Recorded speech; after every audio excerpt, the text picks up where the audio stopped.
Voluntary liquidation से start करना है ना, उसके पहले तक कोई डाउट है? वाटरफॉल अरेंजमेंट का मतलब होता है कि जब हमारी कंपनी वाइंड अप हो रही होती है, लिक्विडेट हो रही होती है, तो हम लोग सारे अपने एसेट्स बेचते हैं, उसके बाद हम लोग सबका पैसा देते हैं। तो वाटरफॉल अरेंजमेंट का मतलब होता है कि हम लोग किस तरीके से पैसा देते हैं। हम कैसे सोचते हैं कि पहले आपको पैसा देंगे, फिर इनको देंगे, फिर इनको देंगे। तो हमें प्रायोरिटाइज करना होता है कि पहले किसको पैसा देंगे, फिर किसको पैसा देंगे, फिर किसको। हाँ, तो वो जो पूरा प्रायोरिटी होती है कि हम लोग ने पढ़ा था पहले जो वर्कमैन की ड्यू है हम लोग वो देंगे, फिर सिक्योर्ड क्रेडिटर, पहले तो लिक्विडेटर का खर्चा, फिर वर्कमैन की ड्यू, फिर सिक्योर्ड क्रेडिटर, फिर अनसिक्योर्ड क्रेडिटर, फिर जो हमारे गवर्नमेंट के जो ड्यूज़ वगैरह हैं, फिर हमारे बाकी के जो बिल्स वगैरह हैं, ये सब पे करने के बाद अगर पैसा बचता है तो हम लोग पहले प्रेफरेंस को, फिर इक्विटी। ऐसा नहीं कि पैसा बेचा, पहले ये आगे लेने इनको दे दिया, फिर ये आगे इनको दे दिया, ये आगे इनको दे दिया, ऐसे नहीं। तो हम लोग को एक लिस्ट बनानी होती है कि पहले किसका, अगर हमारे नहीं मिला तो नहीं मिला, ये प्रायोरिटी है, इसी तरीके से मिलेगा। अब हम लोग अगर पैसा कमाते हैं तो हम लोग के घर पे होता है ना कि पहले हमें राशन भरना है, फिर ये देना है, फिर काम वाली का खर्चा देना है, उसके बाद जो पैसा बचता है वो हमारी सेविंग होती है, जो हम लोग खर्चा करते हैं। पैसा आते ही, सैलरी आते ही हम लोग उड़ा नहीं देते हैं। तो हम लोग की भी प्रायोरिटी होती है, पहले स्कूल की फीस देनी है, बिजली का बिल देना है, ये देना है, घर का राशन भरना है। तो वो जो प्रायोरिटी होती है कि वाइंडिंग अप के टाइम पे ऐसा नहीं कि कोई भी बंदा आया हमारा इतना पैसा बाकी है दे दो, फिर ये आया इनका पैसा बाकी है दे दो, ऐसा नहीं। हमें एक पूरा एक प्रायोरिटी बनाना होता है कि पहले किसको पेमेंट देंगे, फिर किसको पेमेंट देंगे। तो यहाँ पे हम लोग ने पढ़ा था कि जो प्रायोरिटी होती है कि पहले तो ऑर्डर ऑफ प्रायोरिटी को हम लोग कहते हैं वाटरफॉल अरेंजमेंट की, जिसमें पहले लिक्विडेटर का ही पूरा पैसा, क्योंकि लिक्विडेटर जो आया है कोर्ट से वो फ्री में तो हमारा काम करेगा नहीं, उसको भी हम लोग पूरी सैलरी देंगे। तो पहले तो लिक्विडेटर का खर्चा, उसके बाद पिछले 24 महीने से जिन वर्कर वगैरह की, जो फर्स्ट क्लास के हमारे वर्कर वगैरह हैं जिनकी सैलरी अभी हम पे नहीं कर पाए पिछले 24 महीने से, उनको पे करेंगे। फिर हम लोग सिक्योर्ड क्रेडिटर को पे करते हैं। सिक्योर्ड क्रेडिटर का मतलब क्या होता है, जिनके पास कोई चीज़ गिरवी पड़ी हुई है। अनसिक्योर्ड का मतलब जिसके पास कुछ भी नहीं है। तो सिक्योर्ड क्रेडिटर का मतलब जिसके पास कोई चीज़ गिरवी पड़ी हुई है, मतलब ही यही है कि उसकी चीज़ बेचेंगे, उसको पैसा हम उसका दे देंगे। उसके बाद पिछले 12 महीने से जिन वेजेस वगैरह, मतलब जो हमारे मिडिल या लोअर क्लास के जो एम्प्लॉयज़ हैं, क्लर्क्स वगैरह हैं या पियून वगैरह हैं, उनकी सैलरी। उसके बाद अनसिक्योर्ड क्रेडिटर, उसके बाद गवर्नमेंट के जो ड्यूज़ होते हैं, जैसे टैक्सेस पे करना है, हाउस टैक्स, वाटर टैक्स, या कोई इनकम टैक्स वगैरह बाकी है, या आरओसी की कोई फीस बाकी है वो। उसके बाद रिमेनिंग डेट, हमारी कंपनी के कुल खर्चे, मान लो कंपनी का ऑफिस किराए पे है तो किराए पैसा नहीं दे पाए, तो वो सारी चीज़ें। उसके बाद प्रेफरेंस शेयर होल्डर्स को, उसके बाद हम लोग देंगे हमारे इक्विटी शेयर होल्डर। तो ये हमारा प्रायोरिटी होती है, इसको हम लोग कहते हैं वाटरफॉल अरेंजमेंट, कि पहले किसको देंगे, मतलब पानी गिरता है तो एक प्रायोरिटी सब ऊपर सबसे ज़्यादा गिरता है, फिर आते आते उसका बहाव धीरे हो जाता है। तो वैसे ही है, जितना पैसा होगा यहाँ से देंगे, फिर धीरे धीरे अगर पैसा कम भी होने लगेगा तो जितना है उसके अकॉर्डिंग ही हम उनको पे कर पाएंगे। तो इसको हम लोग कहते हैं वाटरफॉल अरेंजमेंट। हाँ, डोरमेंट कंपनी का तो मतलब ये है कि अभी हम काम नहीं करें, बाद में करेंगे, तो वाइंड अप तो हो नहीं रही है। क्योंकि डोरमेंट कंपनी का मतलब क्या था कि 2 साल तक हमने काम नहीं किया तो हमने आरओसी को अप्लाई कर दिया कि आप हमें डोरमेंट डिक्लेयर कर दो। हमारा मोटिव बंद होना नहीं है, लेकिन अभी किसी रीजन की वजह से हम काम नहीं कर पा रहे। तो हम लोग ने पढ़ा था 5 साल तक आपको MSC 4 डालना है कि आप हमें दोबारा से बना दो कि हम एक्टिव कंपनी है। अगर हम एक्टिव कंपनी नहीं बनते तो वो हमें वाइंड अप करेगा। तो वाइंड अप जब करेगा तब ये चीज़ होती है, ये वाइंडिंग अप किट है। डोरमेंट का मतलब क्या था कि आप हमें वाइंड अप मत करो, आप हमें इनएक्टिव डिक्लेयर कर दो, डोरमेंट डिक्लेयर कर दो। तो अब हम लोग को स्टार्ट करना है वॉलेंट्री लिक्विडेशन से। ऐसा नहीं है कि हम लोग इंसॉल्वेंट हो जाएंगे तभी हमें लिक्विडेट किया जाएगा। अब हमारा अपना भी मन नहीं है कि कंपनी में काम करें। हम 2-3 लोगों ने मिलकर कंपनी बनाई थी, हम ही लोग शेयर होल्डर हैं, हम ही लोग डायरेक्टर हैं, हम लोग के बीच में अच्छी बातचीत नहीं है। हम लोग कहते हैं लड़ाई झगड़ा है, जो आप कहते हो हम नहीं मानते, जो हम कहते हैं वो आप नहीं मानते, इससे अच्छा कंपनी बंद कर दें। या फिर हमें अपने लिए लग रहा है कि कोई दूसरा बिजनेस ज़्यादा सूटेबल है, कंपनी फॉर्म में बिजनेस नहीं करना चाहते। तो ऐसा नहीं है कि जब हमें इंसॉल्वेंट होंगे तभी हम वाइंड अप होंगे। हम अच्छा बिजनेस करें। काफ़ी बार होता है कि किसी की जॉब बहुत अच्छी लगी है, अब उसका मन नहीं है वो जॉब करने का, वो कह रहे हैं हम स्विच करना चाहते हैं। तो हम लोग का अपने आप से ही मन नहीं है काम करने का, तो वो है वॉलेंट्री। लेकिन वाइंडिंग अप का मतलब ही यही है, कोर्ट के पास आपको जाना ही जाना है। लिक्विडेटर तो कोर्ट से ही आएगा, तो कोर्ट आपसे रीजन वगैरह पूछता है, लेकिन वो जबरदस्ती नहीं कर सकता कि नहीं भैया तुम्हें तो कंपनी, अब आप अगर जॉब में हो, आप जॉब छोड़ रहे हो, ऐसा तो नहीं है कि आपको निकाला जाएगा तभी। काफी बार हमारा अपना मन नहीं है। और अगर आप अच्छे एम्प्लॉय हो तो आपका एम्प्लॉयर बोल सकता है चलो भाई सैलरी बढ़ा देते हैं, ये दे देंगे, वो दे देंगे, प्रमोशन दे देंगे। वो बस आपको इन्फ्लुएंस कर सकता है, वो फोर्स नहीं कर सकता कि नहीं तुम तो छोड़ के जा ही नहीं सकते। अगर तो आपको उनका ऑफर ठीक लगता है तो ठीक है, नहीं तो आप जॉब छोड़ देते हो। वैसे ही कोर्ट आपसे बात करता है कि क्यों आप वाइंड अप हो रहे हो, कर लो काम, हम तुम्हारी मदद कर देंगे, जो आपको प्रॉब्लम है। लेकिन फिर भी अगर आप नहीं मानते हो, आपकी कंपनी है, आपकी इच्छा है, आप नहीं काम करना चाहते हो, तो कोर्ट आपके ऊपर ज़बरदस्ती नहीं कर सकता।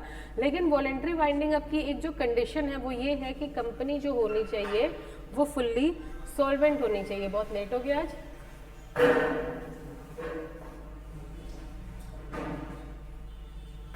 तो वॉलेंट्री लिक्विडेशन की कंडीशन क्या है कि कंपनी फुल्ली सॉल्वेंट, क्योंकि अगर आप सॉल्वेंट नहीं हो तो इंसॉल्वेंसी कोड के अकॉर्डिंग आपको कंपलसरी वाइंडिंग अप किया ही जा रहा है। तो हमारी कंपनी जब फुल्ली सॉल्वेंट है, फुल्ली सॉल्वेंट का मतलब ये नहीं कि हमारे पास 1 करोड़ रुपए पड़ा हुआ है, हम लोग के पास मान लो कैश में 1 लाख रुपए, लेकिन फिर भी हमें पता है कि यार हमारी बिल्डिंग भी है, प्रॉपर्टी भी है, ये भी है, अगर 10 लाख की भी जरूरत पड़ेगी तो हम मैनेज कर लेंगे। हमारे पास 2-3 लाख की गाड़ी भी है, 2-3 लाख का घर भी है, एक जगह भी है, ये भी है।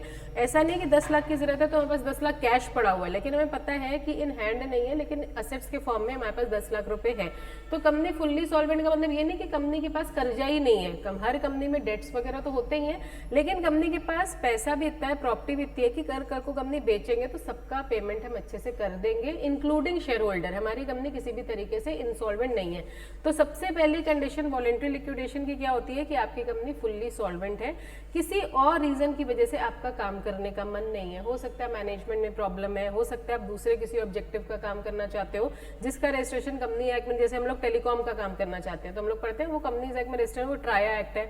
या हो सकता है हम इंश्योरेंस का काम करना चाहते हैं तो हमारे ऊपर insurance regulatory development authority act लागू होगा, तो हम लोग कोर्ट को पास तो जाएंगे ही जाएंगे। वाइंडिंग अप का मतलब कोर्ट, हम लोग एनसीएलटी के पास जाएंगे, एनसीएलटी हमसे बोलेगा क्यों वाइंड अप हो रहे हो, आप इंसॉल्वेंट तो हो नहीं, हम कहते हैं कि नहीं ये हमारा रीजन है, एनसीएलटी कहता है ठीक है। लिक्विडेटर कोर्ट की तरफ से ही आता है, वॉलेंट्री हो या कंपलसरी हो, लिक्विडेटर आएगा, वो देखेगा कि हाँ ठीक है आपके पास एसेट्स हैं, नहीं है, बेचा जाएगा, लेकिन कंडीशन क्या है आपकी कंपनी फुल्ली सॉल्वेंट। तो इसके लिए हमारे जो डायरेक्टर्स होते हैं उनको एक डॉक्यूमेंट फाइल करना होता है,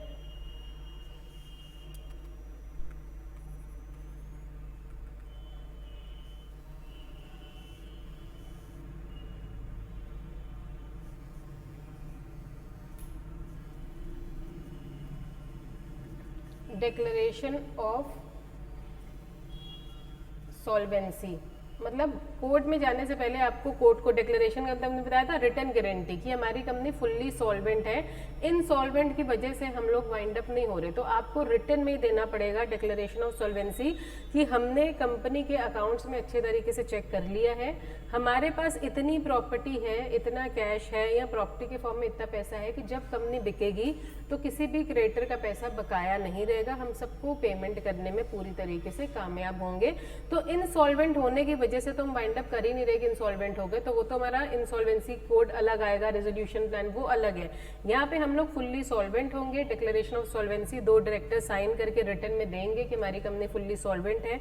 कोर्ट आपकी बात से सहमत होगा, वो अपना लिक्विडेटर भेजेगा, लिक्विडेटर कोर्ट की तरफ से ही आएगा, वो फिर वही कहानी करेगा, एसेट्स बेचेगा, लायबिलिटी डिस्पोज ऑफ करेगा, फिर वो कोर्ट को फाइनल बोलता है कि अब कंपनी के पास कुछ भी नहीं है, तो कोर्ट कहता है अब ये कंपनी मर गई, कंपनी डिसॉल्व। उस दिन से आपकी कंपनी मानी जाती है कि इनका डेथ हो गया। तो insolvency and bankruptcy code not only enable the insolvency proceeding of insolvent but also contain provision for solvent entities that has not committed any default and want to surrender their business and refrain का मतलब रोक देना, किसी चीज को prohibit कर देना, prevent कर देना या prohibit, या हम लोग इसको कहते हैं stop कर देना, from carrying on the business. मतलब हमारी कंपनी ने कोई भी डिफॉल्ट नहीं करा, हमारी कंपनी अच्छे से काम करी है, लेकिन आगे हम अब काम करना नहीं चाहते, हमारा मन नहीं है कि हम इस तरीके का काम आगे बढ़ाएं। In order for companies or LLP to be eligible for voluntary winding up, the solvent entity must be in state to pay off its debt। लेकिन कंडीशन यही है कि आपकी कंपनी फुल्ली सॉल्वेंट होनी चाहिए। फुल्ली सॉल्वेंट का मतलब ये नहीं कि 1 रुपए का भी लोन ना हो, लोन तो होगा ही, डेट्स तो होंगी, लेकिन आपके पास पैसा भी इतना है, जरूरी नहीं है वो कैश ही हो, असेट्स के फॉर्म में हो, जिस भी फॉर्म में हो, कि कल को अगर कंपनी बिकेगी तो हम सबका पैसा पे कर देंगे, किसी का भी पैसा बकाया नहीं रहेगा। Provision relating to voluntary winding up of company have been removed from Companies Act and now are governed by Insolvency and Bankruptcy Code। पहले हमारा Companies Act में ही आता था वाइंडिंग अप का काम, अब Insolvency and Bankruptcy Code में ही आता है। जब हमारी कंपनी इंसॉल्वेंट होती है तो Bankruptcy Code, जब हमारी कंपनी फुल्ली सॉल्वेंट है तो Insolvency and Bankruptcy Code पूरा उस पर अप्लाई होता है। A person will be eligible to opt for voluntary winding up under the code provided it fulfils 2 mandatory condition. तो अगर आप वॉलंटरी वाइंडिंग अप में जाना चाहते हो तो 2 कंडीशन, सबसे पहले तो कंपनी में या तो कोई डेट है ही नहीं, 1 रुपए का भी लोन है नहीं, और अगर है तो हमारी कंपनी के पास इतने असेट्स हैं कि जब हमारे असेट्स बिकेंगे तो हमारे पास इतना पैसा आ जाएगा कि हम लोग अपना लोन वगैरह अच्छी तरीके से चुका सकते हैं।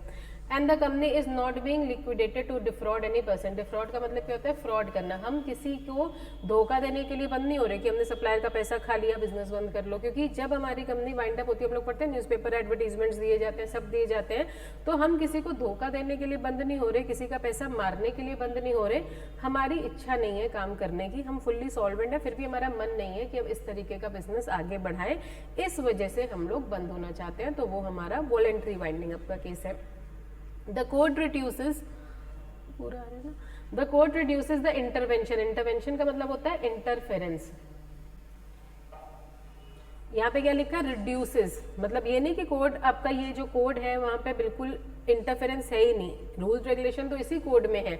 लेकिन जहाँ पे जब इंसॉल्वेंसी का प्रोसेस होता था तो पहले इंटरिम रेजोल्यूशन प्रोफेशनल आते थे, फिर रेजोल्यूशन प्रोफेशनल आते थे, रेजोल्यूशन प्लान बनता था, कोर्ट को जमा होता था, फिर लिक्विडेशन होता था। तो यहाँ पे इंटरफेरेंस कोर्ट का रहेगा, लेकिन इतना ज़्यादा नहीं रहेगा, क्योंकि यहाँ पे रेजोल्यूशन प्रोफेशनल वगैरह नहीं आएंगे, डायरेक्टली आपका लिक्विडेटर ही आएगा। क्यों? क्योंकि आपकी कंपनी इंसॉल्वेंट तो है नहीं, आपकी कंपनी फुल्ली सॉल्वेंट है। Once the liquidation process is completed, फिर लिक्विडेशन का प्रोसेस जब कंप्लीट हो जाता है, मतलब अब कोई भी एसेट नहीं है, कोई भी लायबिलिटी नहीं है, तो लिक्विडेटर ट्रिब्यूनल एनसीएलटी को दोबारा से एप्लीकेशन डालता है कि हमने सारा काम कर लिया, अब कंपनी में कुछ भी नहीं बचा।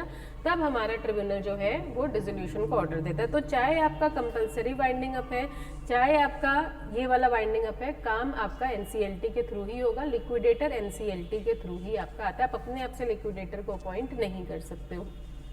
तो इसका प्रोसीजर लिखा हुआ है, जो हम लोग ने अभी तक पढ़ा वही लिखा हुआ है, बस क्योंकि बुक की लैंग्वेज है तो थोड़ा बड़ा बड़ा है, आपको नहीं समझ में आ रहा है कि कैसे लिखना है, तो सिंपली आपको वही लिखना है कि वॉलंटरी वाइंडिंग अप होने के लिए हमारी कंपनी जो है वो फुल्ली सॉल्वेंट होनी चाहिए, या तो कंपनी के पास लोन ही नहीं है, और अगर लोन है तो इतने एसेट्स हैं कि हम लोग जब वो बेचेंगे तो हम लोग पूरे एसेट्स पे कर देंगे। सेकेंड पॉइंट, हम लोग कोर्ट को अप्लाई करते हैं कि हमें वॉलंटरी वाइंडिंग अप करवा दो। उसके बाद हमारा कोर्ट जो है वो लिक्विडेटर को बेचता है, हमें डिक्लेरेशन ऑफ सॉल्वेंसी फाइल करना है, लिक्विडेटर आता है, असेट्स वगैरह बेचता है, लायबिलिटी डिस्पोज ऑफ करता है। उसके बाद अगर पैसा बचता है तो शेयर होल्डर्स को दिया जाता है। उसके बाद लिक्विडेटर कोर्ट को दोबारा से अप्लाई कर देता है कि अब कंपनी में कुछ भी नहीं है, तब हमारा कोर्ट डिसोल्यूशन को। ये एक नॉर्मल प्रोसेस है, जब हमें कुछ भी नहीं याद आएगा तो हम लोग आंसर छोड़ के नहीं आएंगे, तो हम लोग इस तरीके से तो लिखेंगे। बाकी उसकी डिटेल्स की पब्लिक एडवर्टीजमेंट दोगे, फिर ये दोगे, वो तो यहाँ पे पूरी लिखी हुई है। तो ये एक नॉर्मल प्रोसीजर है जो वाइंडिंग अप के टाइम पे फॉलो होता है। पहला है सबमिशन ऑफ डिक्लेरेशन। डिक्लेरेशन का मतलब वही है डिक्लेरेशन ऑफ सॉल्वेंसी जो हमने आपको बताया था।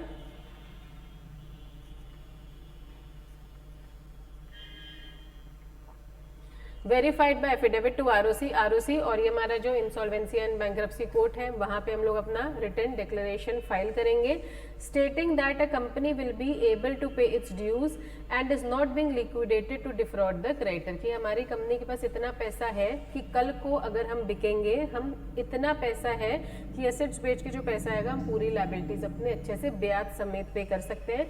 और हम किसी भी तरीके से किसी बंदे को धोखा देने के लिए कंपनी बंद नहीं करें कि किसी से बहुत माल मंगवाया हुआ है, पैसा नहीं देना चाहते, बंद हो जाए, ऐसा कुछ भी हम नहीं करना चाहते। हम सबका पैसा दे भी चुके हैं और आगे दे भी देंगे, लेकिन कोई और रीजन की वजह से हमारी इच्छा नहीं है कि हम लोग काम आगे बढ़ाएं। Declaration shall be accompanied by audited financial statement. अब आपने तो बोल दिया हमारी कंपनी पास असेट्स है और उसी कैसे मांग लें, तो आपको अपने अकाउंट्स दिखाने हैं कि देख लो अगर लोन इतने का है भी तो मशीनरी है, लैंड है, बिल्डिंग है, तो इतने असेट्स भी हैं कि कल को जब ये असेट्स वगैरह बिकेंगे तो हमारे पास पैसा आ जाएगा।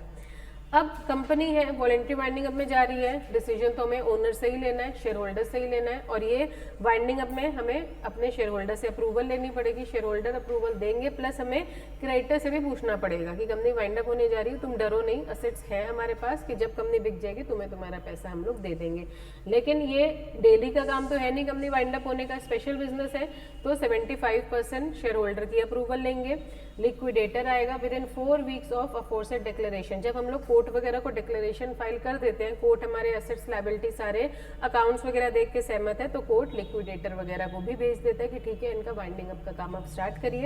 If the corporate person owes debt, अगर तो डेट है ही नहीं, क्रेडिटर की अप्रूवल लेनी नहीं, लेकिन डिबेंचर लोन कुछ तो होता ही है, तो हम लोग 2/3 क्रेडिटर वगैरह से भी पूछ लेंगे कि कंपनी वाइंड अप हो रही है, लेकिन उन्होंने डिक्लेरेशन फाइल करा है, हमने चेक कर लिया है, कंपनी के पास असेट्स हैं कि बिकेंगे, तो आपका पैसा आपको मिल जाएगा। पब्लिक अनाउंसमेंट्स देंगे with in 5 days of such approval, मतलब जब हम लोग शेयर होल्डर और क्रेडिटर की अप्रूवल लेते हैं उसके 5 दिन के अंदर हम लोग पब्लिक अनाउंसमेंट का मतलब क्या होता है, न्यूज़पेपर एडवर्टीजमेंट। तो यहाँ पे टर्म लिखा हुआ है स्टेक होल्डर, इसका मतलब क्या होता है, स्टेक होल्डर, शेयर होल्डर की तो अप्रूवल हमने ले ली, यहाँ पे लिखा है stakeholder, inviting claim from stakeholder. Creditor की भी अप्रूवल हमने ले ली। स्टेक का मतलब होता है कंट्रोल, स्टेक होल्डर का मतलब होता है, अब हमारी कंपनी जो है वो केवल शेयर होल्डर से तो चलती नहीं है, शेयर होल्डर तो पैसा लगाएंगे, क्रेडिटर पैसा लगाएंगे, हमारी कंपनी में मीडिया भी है, कॉम्पिटिटर भी हैं, एम्प्लॉयज़ भी हैं, सप्लायर भी है, कस्टमर भी है, डिवेंचर होल्डर भी है, डिपॉजिटर भी है, बैंक भी है। तो हम लोग कहते हैं स्टेक का मतलब जो और लोग भी कंपनी के साथ जुड़े हुए हैं। हमें सबसे पूछना पड़ता है कि कंपनी के बंद होने से किसी को कुछ नुकसान तो नहीं, और आपका भी अगर कोई क्लेम है, जैसे एम्प्लॉयज़ है, हमने शेयर होल्डर की और उनकी तो अप्रूवल ले ली, एम्प्लॉयज़ का भी कुछ पैसा अगर बकाया है, बिजली विभाग का पैसा बकाया है, लैंडलॉर्ड का पैसा बकाया है, तो हमारी कंपनी से जुड़े हुए बहुत सारे लोग होते हैं, प्यून है, ड्राइवर है, सबसे बोला जाता है। अब हम लोग सबके पास तो जाएंगे नहीं, हम लोग न्यूज़पेपर एडवर्टीजमेंट दे देते हैं। कब, जब हमें मिल गई है अप्रूवल शेयर होल्डर और क्रेडिटर की, उनसे तो अप्रूवल ले ली क्योंकि मालिक तो अल्टीमेटली शेयर होल्डर ही है। उसके बाद बाकियों को भी बोला जाता है कि तुम्हें भी अगर कोई क्लेम है कि तुम्हारा भी पैसा कंपनी ने देना है तो तुम भी अपना क्लेम सबमिट कर सकते हो। स्टेक होल्डर का मतलब शेयर होल्डर्स के अलावा जितने भी लोग जुड़ते हो, स्टेक होल्डर में शेयर होल्डर भी इंक्लूड होते हैं। शेयर होल्डर्स के अलावा, क्योंकि शेयर होल्डर ने क्या लगाया, पैसा, लेकिन क्या केवल पैसे से कंपनी चलेगी, नहीं, पैसे के अलावा हमें माल खरीदना है, हमें सप्लायर की भी जरूरत है। सप्लायर का हो सकता है पैसा बकाया हो, सप्लायर ने तो माल हमें दे दिया, केवल उससे तो पैसा चलेगा नहीं, हमारे एम्प्लॉयज़ होंगे जो काम करेंगे, मीडिया है जो टाइम टू टाइम अच्छी बुरी खबरें वगैरह छापती है, कॉम्पिटिटर वगैरह है हमारे जिनकी स्ट्रैटेजी देखते हुए हम लोग अपनी स्ट्रैटेजी वगैरह सेट करते हैं, वो क्या कर रहे हैं तो हम क्या करेंगे, इस तरीके से। हमारे कस्टमर्स वगैरह हैं, हमारे डिपॉजिटर्स वगैरह हैं, कंपनी के लैंडलॉर्ड्स हो सकते हैं, कंपनी के जो बाकी स्टाफ है, जो जूनियर लेवल का हो सकता है स्टाफ है, या कंपनी के जो KMPs हैं, टॉप लेवल का मैनेजमेंट है। तो कंपनी से जुड़े जितने भी लोग हैं ये सब स्टेक होल्डर में इंक्लूड होते हैं। स्टेक होल्डर में शेयर होल्डर भी आते हैं, मतलब कंपनी के साथ छोटा बड़ा हर बंदा जो जुड़ा हुआ है। हो सकता है किसी का पैसा बकाया हो, कस्टमर ने कोई माल लौटाया हो, उसका भी पैसा हमने रिफंड देना है, सप्लायर से माल खरीदा हुआ है, अभी थोड़ा पैसा नहीं दिया, क्रेडिट पे कंपनी माल खरीदती है, एम्प्लॉयज़ की थोड़ी सैलरी वगैरह बाकी है, मीडिया में हमने कुछ चीज़ें छपवाई थी, अभी उनकी पेमेंट वगैरह नहीं करी है, लैंडलॉर्ड का 2-3 महीने का किराया वगैरह हमने पे नहीं करा, गवर्नमेंट है, गवर्नमेंट के भी हमने टैक्सेस वगैरह पे नहीं करे हैं। तो कोई भी बंदा जो कंपनी से जुड़ा होता है उसको हम लोग स्टेक होल्डर कहते हैं। हो सकता है उसका बहुत ज़्यादा प्रभाव कंपनी, अब कॉम्पिटिटर का बहुत ज़्यादा लेना देना नहीं है, कॉम्पिटिटर से ना हमने कुछ लेना है ना देना है, लेकिन फिर भी उसकी स्ट्रैटेजी पे डिपेंड होकर ही हम लोग अपनी स्ट्रैटेजी बनाते हैं। वो कितने में माल बेच रहे हैं, उसने कितना डिस्काउंट दिया, हम भी इतना डिस्काउंट देंगे, क्यों, ताकि कस्टमर उसके पास ना आए, हमारे पास आए। तो जितने भी लोग हमारी कंपनी से जुड़े होते हैं, स्टेक का मतलब होता है कंट्रोल, जिसके बिना हम लोग काम नहीं कर सकते। अब घर में हम लोग अगर 4 लोग हैं, पापा कमाते हैं, मम्मी घर का काम करती हैं, उससे घर नहीं चलता, काम वाली भी जरूर चाहिए। अगर काम वाली नहीं होगी, हम लोग का जब कोरोना हुआ था सबकी हालत खराब हो गई थी जब काम वालियाँ नहीं आई, आप लोगों की मम्मी की हालत थोड़ी खराब हुई होगी, काम वाली ने जब छुट्टी ले ली।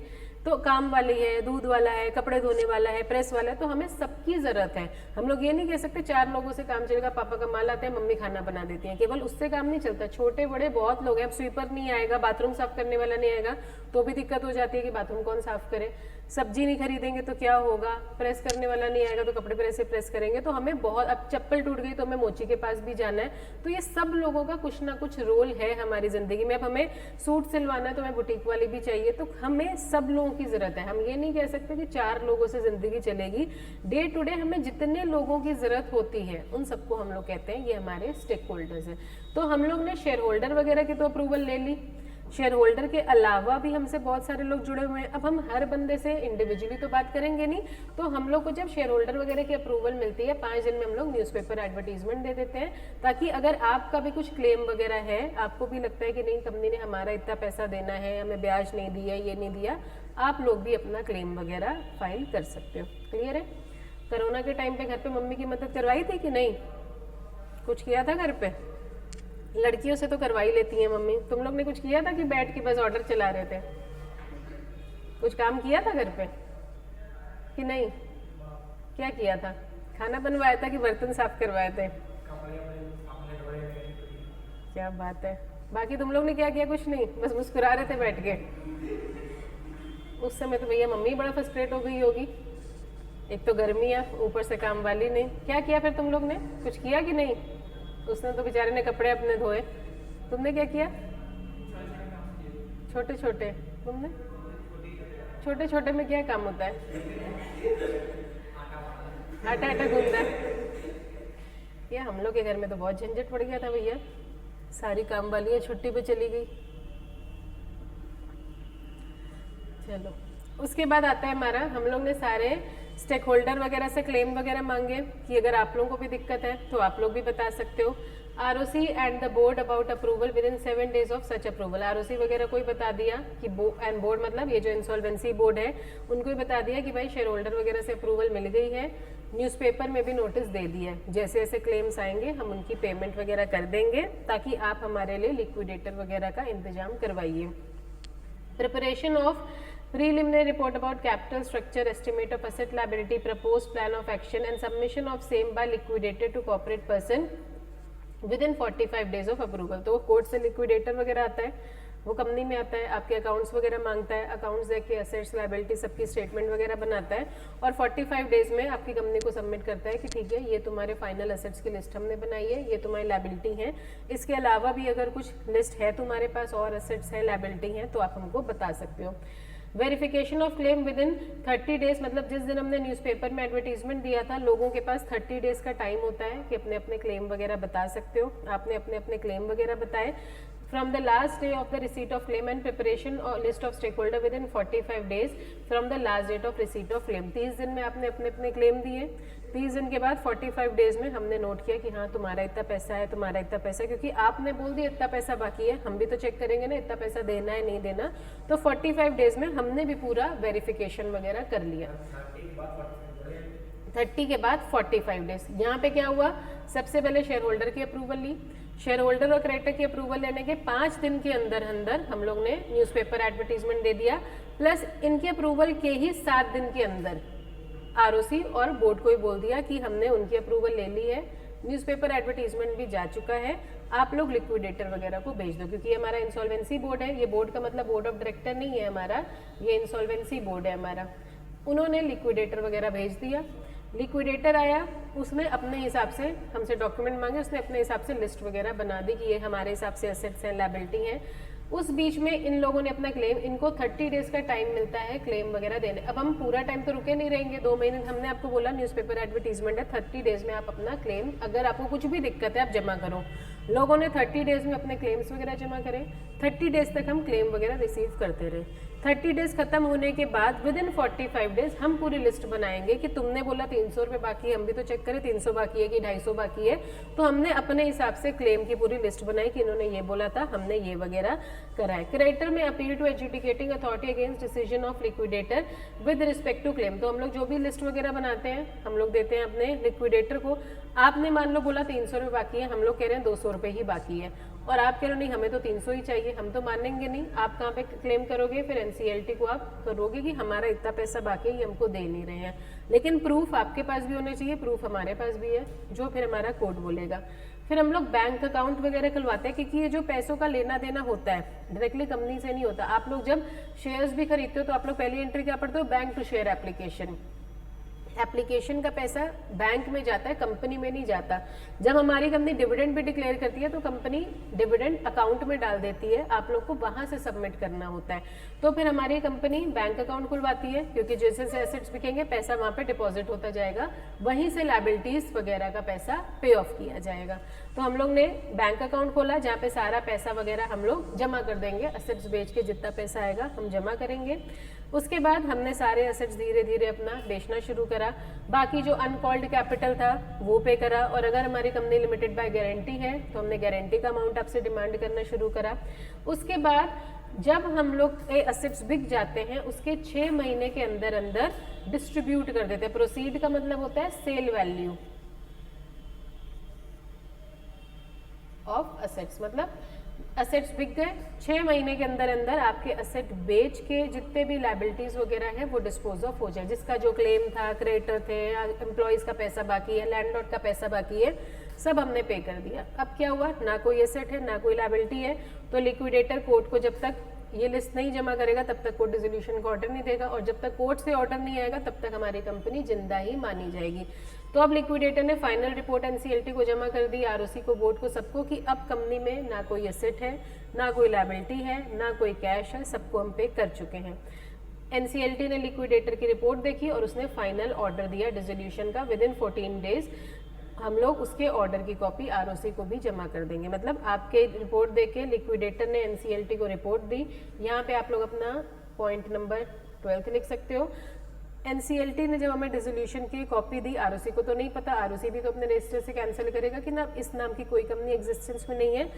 कोर्ट के ऑर्डर की कॉपी 14 डेज में हम आरओसी को दे देते हैं, तब जाके आरओसी अपने रजिस्टर से भी हमारा नाम कैंसिल कर देता है। तो आप देखोगे तरीका वही है, बस ये जो हमारे 3 पॉइंट्स हैं ये और बारीकी से बता दिए गए, तो हमें ये याद करने हैं। बाय चांस की बात है हम भूल जाते हैं, आप 5 डेज, 7 डेज, 30 डेज, 40 डेज भूल जा रहे हो तो डेज मत लिखो, आप डायरेक्टली लिख दो कि शेयर होल्डर क्रेडिटर की अप्रूवल, फिर पब्लिक अनाउंसमेंट करेंगे न्यूज़पेपर्स में कि सारे स्टेक होल्डर अपना क्लेम देते। वैसे तो याद करना ही है, बस हम इसलिए बोल रहे हैं कि बाय चांस नहीं याद आ रहा 5 डेज था कि 7 डेज था, तो 7 की जगह 5 लिख दो, 5 की जगह 7 लिख देंगे तो वो गलत हो जाएगा। तो हम लोग वो नहीं लिखेंगे, हम लोग लिख देंगे कि पब्लिक अनाउंसमेंट कर देंगे कि सब बाकी स्टेक होल्डर क्लेम करें।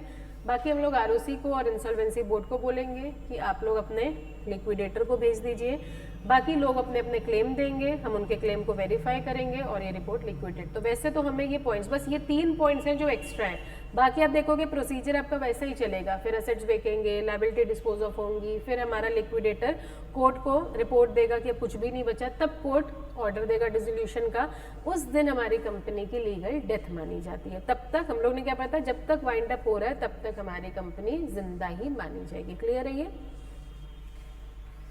वाटरफॉल अरेंजमेंट हम लोग पढ़ चुके हैं।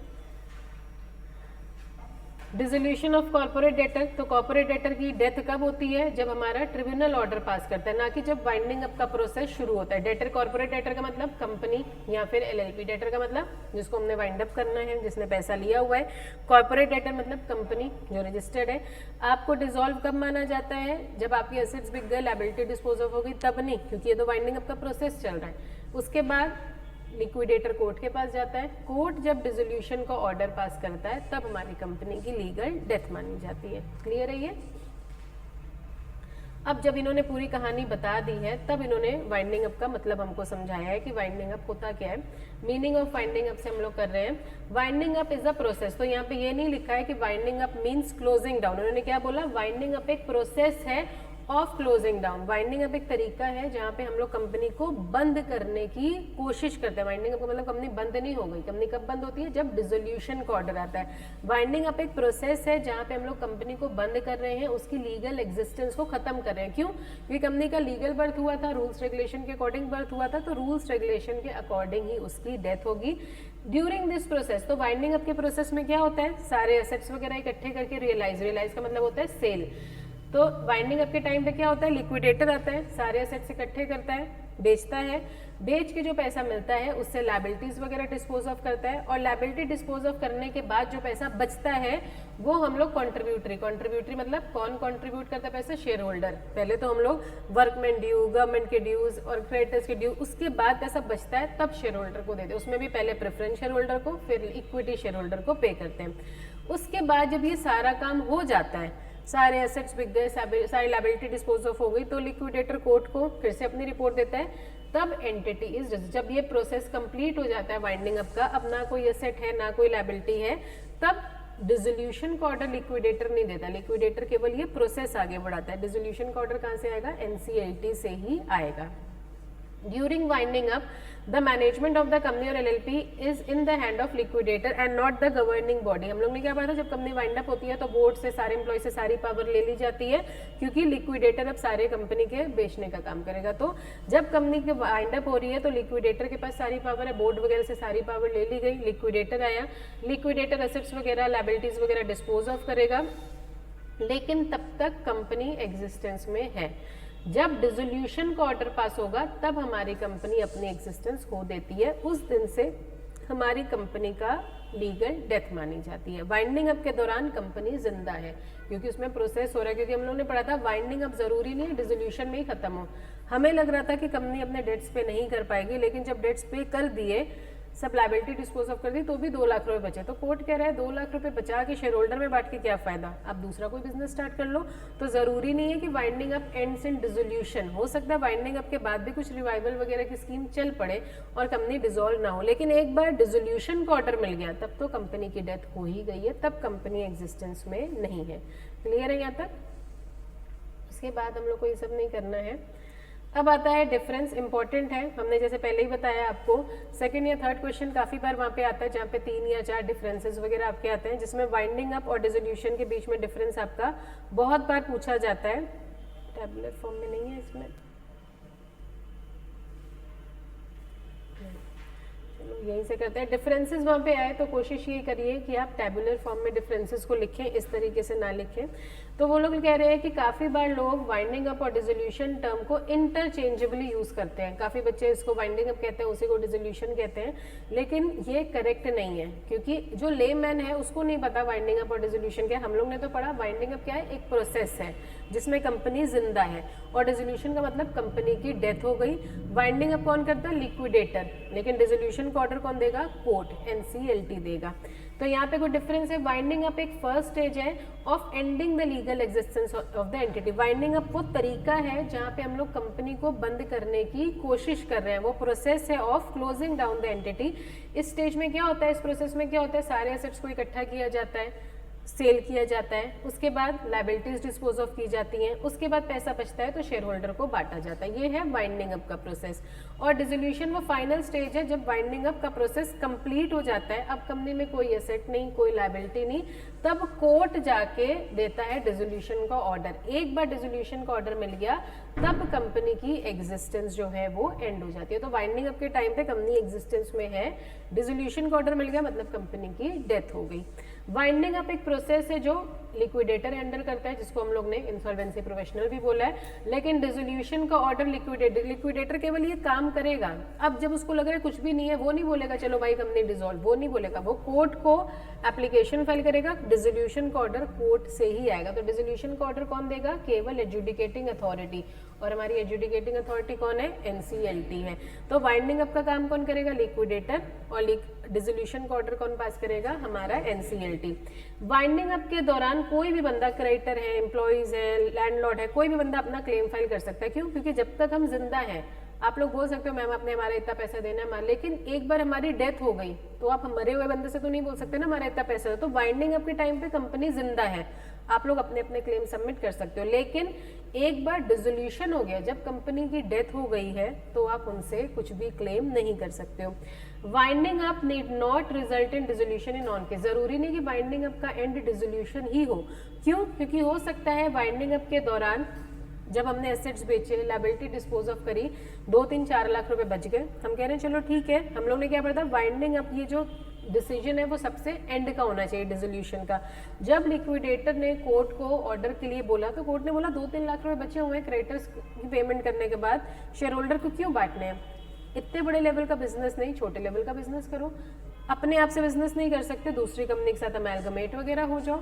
हम एक बड़ी कंपनी को बोलेंगे कि वो तुम्हें टेक ओवर कर ले, लेकिन वो चाहता है कि तुम चलो, भले ही तुम्हारा नाम खो जाए लेकिन तुम चलो ताकि एम्प्लॉइज प्रोटेक्टेड रहे, प्रोडक्ट्स। लेकिन अगर उन्हें लगता है कि कुछ भी नहीं हो सकता, तभी वो एंड में डिसोल्यूशन करेंगे। तो डिसोल्यूशन मतलब कंपनी मर गई, लेकिन वाइंडिंग अप का एंड हमेशा डिसोल्यूशन नहीं हो सकता है। वाइंडिंग अप के बाद कुछ रिवाइवल का आइडिया हम लोग के माइंड में आ जाए और हम लोग थोड़े पैसे से कंपनी का कोई दूसरा ऑब्जेक्ट लॉस चेंज करके बिजनेस स्टार्ट करते हैं। क्लियर है ये? तो इसमें इतना ही है, बाकी आप लोग टैबुलर फॉर्म में लिखोगे तो वो ज़्यादा सही रहेगा। उसके बाद आता है, ये तो एक तो हम लोग ने पढ़ा वॉलंटरी वाइंडिंग अप, ये है हमारा कंपलसरी वाइंडिंग अप के कुछ केसेस, जहाँ पे हम वाइंड अप होना नहीं चाहते हैं, लेकिन कोर्ट कहता है भाई तुम्हें जिंदा तो नहीं रख सकते, तुम्हें तो मरना ही पड़ेगा। सबसे पहले तो वही है कि वॉलंटरी वाइंडिंग अप वाला केस है हमारा, जब हमें वाइंड अप होना है, हमें डायरेक्टली कोर्ट के पास जाना ही जाना है कि वाइंड अप कर दो, तो वो तो एक अलग चीज़ हो गई। उसके अलावा कंपनी ने कुछ ऐसा काम करा है जो इंडिया के अगेंस्ट उसने काम करा है, इंडिया की पब्लिक पॉलिसी के अगेंस्ट काम करा है, इलीगल तरीके का काम करा है, तो कोर्ट कह रहा है ये काम करने की परमिशन तो आपको दे नहीं सकते, आपकी कंपनी को वाइंड अप होना ही पड़ेगा। या फिर रजिस्ट्रार ने एप्लीकेशन दी है कि कंपनी का जो काम करने का तरीका है वो फ्रॉडलेंट तरीके से काम कर रही है, बहुत अनलॉफुल तरीके से काम कर रही है। ऐसा नहीं कि कुछ गलत काम किया तो तुरंत बंद कर दिया जाएगा, आपको वार्निंग दी जाएगी, अपॉर्चुनिटी ऑफ बीइंग हर्ट दी जाएगी, अपने आप को सुधारने का मौका दिया जाएगा। लेकिन अगर आप नहीं करोगे तो रजिस्ट्रार, क्योंकि फाइनल डिसीजन वाइंडिंग अप का भी कौन देगा? ट्रिब्यूनल के लिक्विडेटर, तो क्योंकि ट्रिब्यूनल से ही आ रहा है, तो रजिस्ट्रार भी ट्रिब्यूनल को अपील कर सकता है कि इनको वाइंडिंग अप के लिए आगे बढ़ाइए, क्योंकि कंपनी फ्रॉडलेंट या फिर अनलॉफुल तरीके से आगे बढ़ रही है। या फिर पिछले 5 साल से आपकी कंपनी ने कोई भी फाइनेंशियल स्टेटमेंट्स फाइल ही नहीं करे, मतलब काम चल ही नहीं रहा, अकाउंट जमा ही नहीं करे। हम लोग ने क्या पढ़ता, अगर तो 2 साल तक काम नहीं चलता तो आप डोरमेंट के लिए चले जाओ। डोरमेंट मतलब इनएक्टिव, आप डोरमेंट भी नहीं बन रहे हो, तो आपकी आरओसी कह रहा है कि भैया काम अगर चल रहा है तो प्रॉफिट एंड लॉस अकाउंट और ये सब जमा तो करो, काम ही नहीं चल रहा। तो ऐसा नहीं कि अकाउंट्स नहीं फाइल करते वाइंडिंग अप, वो मौका देगा 30 दिन 40 दिन पेनल्टी के साथ अकाउंट्स जमा करिए। आप नहीं कर पाते, वो कोर्ट को कहते हैं या तो अकाउंट्स मांगो या फिर कंपनी को वाइंड अप करो।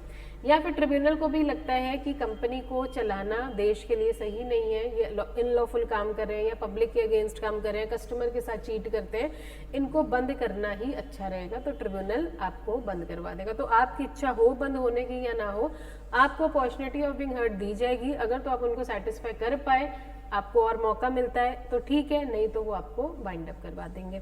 तो वाइंडिंग अप की पिटिशन हमें कोर्ट में, पिटिशन का मतलब क्या होता है? एप्लीकेशन। कोर्ट को सपना तो आएगा नहीं कि कंपनी को गलत काम कर रही है, तो या तो कंपनी खुद ही बोलेगी जब वॉलंटरी वाइंडिंग अप होना चाहता है कि हम लोग फुल्ली सॉल्वेंट हैं लेकिन हमें वाइंड अप कर दो। या फिर शेयर होल्डर वगैरह, काफ़ी बार से कंपनी डिविडेंड वगैरह नहीं देती, शेयर होल्डर कहते हैं भैया पैसा भी लगाया है, डिविडेंड भी तुम नहीं दे रहे हो, या तो हमारा डिविडेंड दो, या फिर वो कोर्ट को एप्लीकेशन डालते हैं इनको वाइंड अप करिए, एसेट्स बेचिए, हमारा पैसा हमको वापस दिलाइए।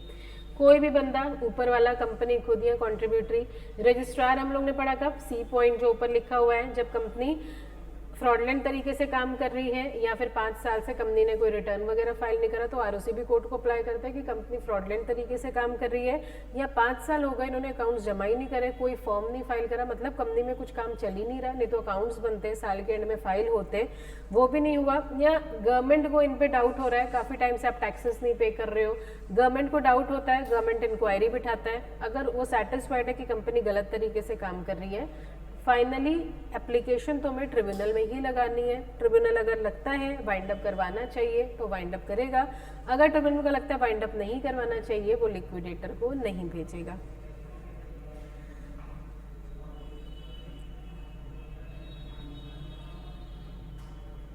उसके बाद ये नहीं करना है, नहीं, ठीक है।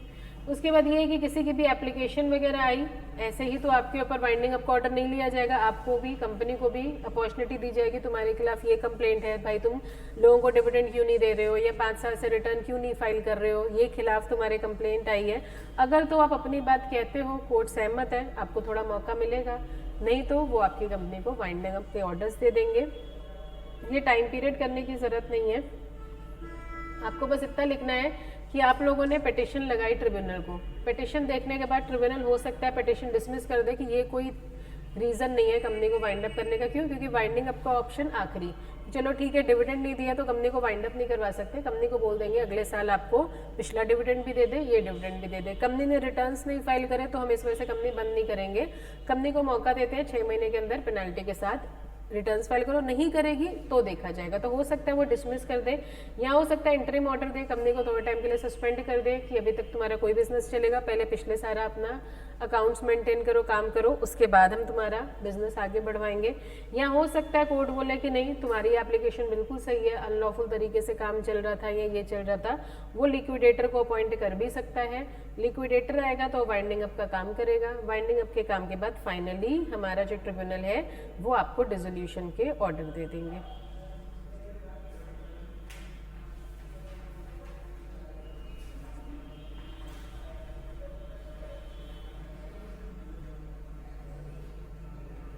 उसके बाद ये बीच में पूरी वही कहानी है, ये सब आपको करने की जरूरत नहीं है। लिक्विडेटर आता है, एक तरीके से वही है, असेट्स बेचता है, लायबिलिटीज वगैरह डिस्पोज ऑफ करता है। इन्होंने फिर वही चीज़ को बताया हुआ है कि कंपनी की क्या क्या चीज़ें हैं, रिपोर्ट क्या है, कैपिटल क्या है, ये सारी चीज़ें वो देखता है, असेट्स बेचेगा, लायबिलिटी डिस्पोज ऑफ करेगा। जब सारे काम हो गए, मतलब वाइंडिंग अप का काम हो गया, तो लिक्विडेटर कोर्ट को दोबारा से एप्लीकेशन फाइल करता है कि अब कोई एसेट नहीं, अब कोई लायबिलिटी नहीं। तब ट्रिब्यूनल जो है वो आपको डिसोल्यूशन का ऑर्डर देता है। डिसोल्यूशन के ऑर्डर की कॉपी हम लोग पढ़ते हैं, हम लोग रजिस्ट्रार को फाइल करेंगे। ऊपर लिखा था 14 डेज में, वॉलंटरी वाइंडिंग अप के केस में। कंपलसरी वाइंडिंग अप में टाइम पीरियड है 30 डेज। नहीं याद हो रहे दो टाइम पीरियड, ऐसा नहीं है कि 14 की जगह 30 लिखा हो, 30 की जगह 14। आप लोग सिंपल इतना लिख दो कि कोर्ट के डिसोल्यूशन के ऑर्डर की कॉपी हम लोग आरओसी के पास फाइल करते हैं, ताकि आरओसी ने भी अपने रजिस्टर ऑफ कंपनीज में नाम लिखा होगा कंपनी का कि इस दिन ये कंपनी रजिस्टर हुई थी, वहां से कंपनी का नाम वो हटा दे। तो जिस दिन हमारा ट्रिब्यूनल डिसोल्यूशन के ऑर्डर देता है, उस दिन से हमारी कंपनी की डेथ मानी जाती है, उस दिन हमारी कंपनी डिसॉल्व होगी। बस इतना आपको करना है, और ये सब आपको नहीं करने हैं। तो ये चैप्टर आप लोगों का कब तक प्रिपेयर हो जाएगा? नेक्स्ट से नेक्स्ट वीक टेस्ट लें, नेक्स्ट वीक पूरा आप लोग अच्छे से ये चैप्टर रिवाइज करो, उसके नेक्स्ट वीक हम लोग टेस्ट करेंगे। मतलब नेक्स्ट वीक टेस्ट नहीं होगा उसके, तब तक ये एक ही चैप्टर है लेकिन थोड़ा बड़ा है, हम चाहते हैं पहला टेस्ट है अच्छा ही हो तुम लोग का, तो ये अच्छे से रिवाइज करो।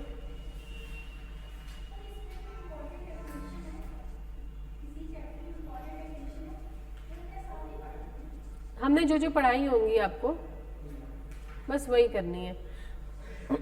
और डेफिनेशन का इसमें ये मतलब नहीं आप ये इसी तरीके से लिखो, आप अपने वर्ड्स में लिखो। ये वाली डेफिनेशन वहाँ पे पहली बात तो डिफाइन करने को कुछ आता नहीं है, और अगर आपको लिखना भी है तो आप इनके वर्ड्स ना भी लिखो। ये स्कूल वाली डेफिनेशन नहीं है कि वर्ड टू वर्ड ही लिखनी है, आप अपने मन से, जैसे वाइंडिंग अप की डेफिनेशन लिखी हुई है, इन्होंने तो वाइंडिंग अप की डेफिनेशन में आप देखोगे कुछ भी नहीं लिखा है, केवल ये लिख दिया है। तो हम लोग अपने मन से पूरा लिखेंगे कि वाइंडिंग अप का मतलब एक प्रोसेस है जहाँ पे लिक्विडेटर आएगा, ये सारे काम करेगा। तो आपको ये सब चीज़, क्योंकि हमने क्या बोला था, इन्होंने पूरा हमारे बेयर एक्ट की लाइनें लिखी हुई, इन्होंने कुछ भी एक्सप्लेन नहीं करा है आपको, इसीलिए डेफिनेशन पहली बात तो हमें पूछी नहीं जाती है। जो भी चीज़ आए आप अपने वर्ड्स में लिखो, समझ के आप अपने वर्ड्स में लिखो, रटना कुछ भी नहीं है आपको इसमें, ठीक है।